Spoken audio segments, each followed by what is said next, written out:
The writer of Matthew claims that Matthew chapter 1 and verse 22 is a fulfillment of Isaiah chapter 7 and verse 14. This claim is impossible.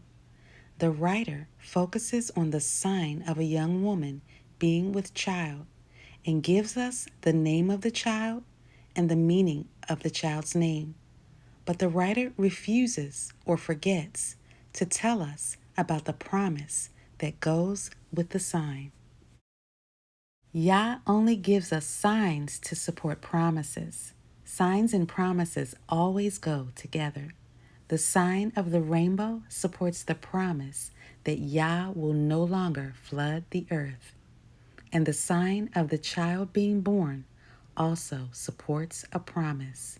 But it's not the promise that you may have been taught.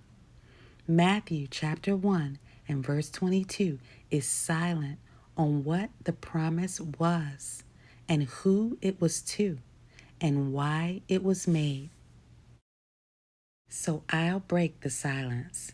Yah made a promise to Achaz, the grandson of the king of Judah. In Isaiah chapter 7, verses 1 to 9, you'll find out why Yah made a promise. Achaz was worried about a plan that the sons of the kings of Aram and Israel had conspired to go up against Judah and prevent Achaz from being king by making the son of some other guy the king of Judah. So Yah sent the prophet Isaiah to calm his fears. Yah promised that these two jokers' plans would not come to pass and that within 65 years the kingdom of Ephraim would cease from being a people. The prophet said, "If you do not believe this, then you will not understand." Because Achaz had trouble believing, Yah told Achaz to ask for a sign, but Achaz refused. So Yah said he would give Achaz a sign anyway. The purpose of the sign was to help Achaz to believe that Yah would keep his promise and that the plans of the sons of these two kings would fail. So here's the sign that Yah gave. Yah said, "Behold, a virgin shall conceive in the womb and shall bring forth a son, and thou shalt call his name Emmanuel. Butter and honey shall he eat before he knows either to prefer evil or choose the good.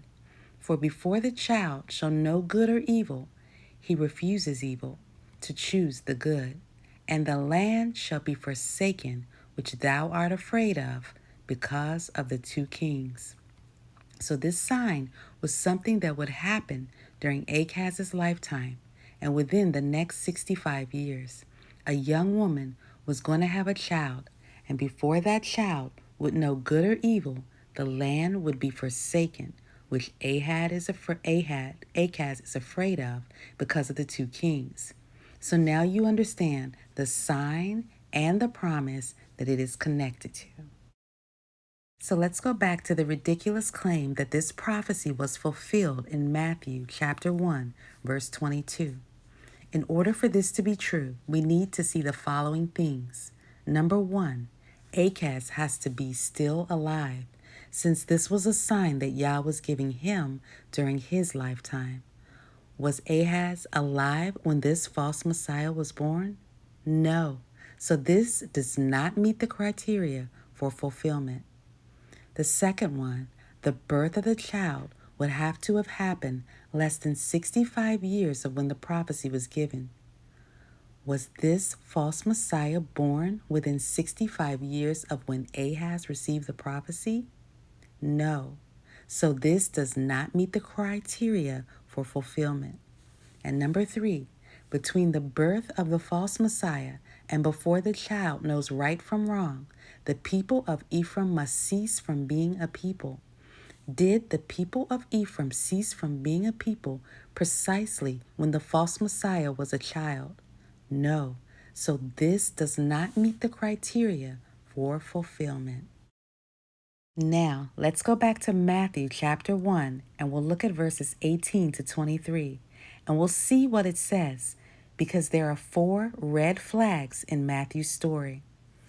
Number 1, Matthew mentions a woman being found of child of the Holy Ghost. Now, does Isaiah mention this? No. Matthew mentions that her husband wants to divorce her. Does Isaiah mention this? No.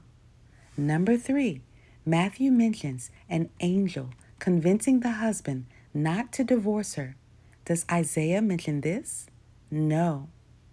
And number 4, Matthew mentions an angel says the child should be called Jesus and he will save his people from their sins.